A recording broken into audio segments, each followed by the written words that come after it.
நேற்று பத்திரிகையாளர் சந்திப்புல சீமான் அண்ணன் ஒரு விஷயத்த கேட்டிருக்காரு. அதுக்கு என்ன ஆதாரம் இருக்குன்னு காட்ட சொல்லுங்க, இவன் 15 வருஷமா எங்க படுத்திருந்தான் அப்படின்லாம் கேட்டிருக்காரு. அதுவே ஒரு ஆதாரம் தான் எடுத்து காட்டுறோம். அப்புறம் அதுக்கு ஒரு ஆதாரத்தை எங்க இருந்து கொண்டாந்து காட்டணும்னு எதிர்பார்க்கிறாருன்னு எனக்கு தெரியல. அப்புறம் இவன் வந்து அந்த புகைப்படத்தை எப்படி எடிட் பண்ணான்னு ஒரு டெமோ காமிக்க சொல்லுங்க அப்படிங்கிறாரு.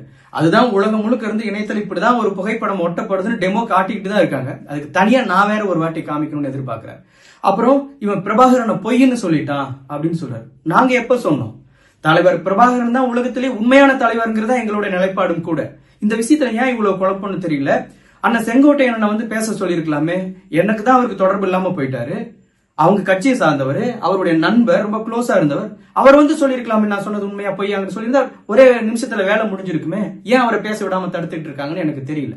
இதெல்லாம் கூட எனக்கு பிரச்சனை இல்லை. நம்ம அண்ணன் நான் கடந்து போகணும் அப்படின்னு தான் நான் நினைச்சேன். ஆனா நேத்து திரும்பவும் என்னை பத்தி ஒரு முழு பொய்ய சொல்லியிருக்காரு. அதனாலதான் நான் விலைக்கு சொல்ல வேண்டிய ஒரு தேவை ஏற்பட்டிருக்கு. வன்னியர் உள் ஒதுக்கீடு சம்பந்தமா ஒரு பிரச்சனை வரும்பொழுது இவர் குரல் கொடுத்ததுக்கு நன்றி சொல்லும் விதமா கூப்பிட்டு அவர்கிட்ட பேசிட்டு, ஆனா சமூக நீதி சார்ந்து நீங்க குரல் கொடுக்கறீங்க, ரொம்ப நன்றி. சமூக நீதி சார்ந்து நம்ம எந்த இடத்துல கை வச்சாலும் அது தந்தை பெரியார்ல தான் போய் முடியுது. தந்தை பெரியார் தான் இதுக்கு மூல காரணமா இருக்காரு. நீங்க எந்த நிலைப்பாட்டை எடுத்தாலும் பெரியாருக்கு எதிரான நிலைப்பாட்டை, பெரியாருக்கு எதிரான நிலைப்பாட்டை எடுத்துட வேண்டாங்கண்ணா அப்படின்னு டப்புன்னு போனை கட் பண்ணார். திரும்பவும் நான் கூப்பிட்டு சொல்றேன், சரிடா தம்பி அப்படின்ட்டு போனை வச்சார். ஏன்னா நான் அப்படி சொன்னது அவருக்கு பிடிக்கல.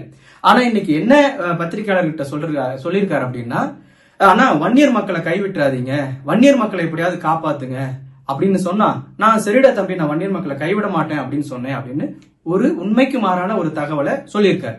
இது அண்ணன் மறந்துட்டு சொல்லியிருப்பாரு அப்படின்னு நான் எடுத்துக்க முடியாது. ஏன்னா நான் பேசுனது அப்ப பிடிக்கல, அவர் மனசுல ரொம்ப ஸ்ட்ராங்கா பதிஞ்சு இருக்குது. அதை வேணும்னே மாத்தி இப்ப பேசுறாரு. என்ன நோக்கத்துல பேசுறாரு அப்படின்னா, 40 ஆண்டுகளா வன்னியர் மக்களுக்காக போராடிட்டு இருக்கிற டாக்டர் ஐயாவோட சீமான் பெரிய போராளியா மாறுவாரு, வன்னியர் மக்களை காப்பாத்துவாருன்னு இவன் அவங்ககிட்ட போய் கேட்டானா அப்படின்னு வன்னியர் மக்கள் தரப்புலையும் என் மேல அதிருப்தியை ஏற்படுத்துறது. ரெண்டாவது வந்து பெரியாரிஸ்டுக்கு மத்தியில இவன் வன்னியர் மக்கள் சார்ந்து ஏதோ சாதிய சிந்தனையோட பேசியிருக்கான் போல இருக்கு அப்படின்னு இவங்களுக்கு மத்தியிலையும் ஒரு அதிருப்தியை ஏற்படுத்தணும்னு நினைச்சு அண்ணா இப்படி ஒரு உண்மைக்கு மாறான செய்தியை சொல்லியிருக்காரு. நான் கண்டிப்பா இதுக்கு எனக்கு அண்ணன் ஆதாரம் கொடுத்துதான் ஆகணும். ஏன்னா இது வந்து குடியரசு இதழோ விடுதலை இதழில தேடுற மாதிரியோ அல்லது நாட்டுடைமையாக்கப்பட்ட பிறகு ஆதாரம் கொடுக்கற மாதிரியான விஷயம் கிடையாது. அவரோட கைபேசியிலேயே இருக்கு. ஏன்னா அவரோட பல கைபேசி உரையாடல்களை பதிவு செய்யப்பட்டு இணையத்துல நான் கேட்டிருக்கேன். இதுவும் அவர் எல்லா கைபேசி உரையாடலையும் பதிவு பண்றாரு.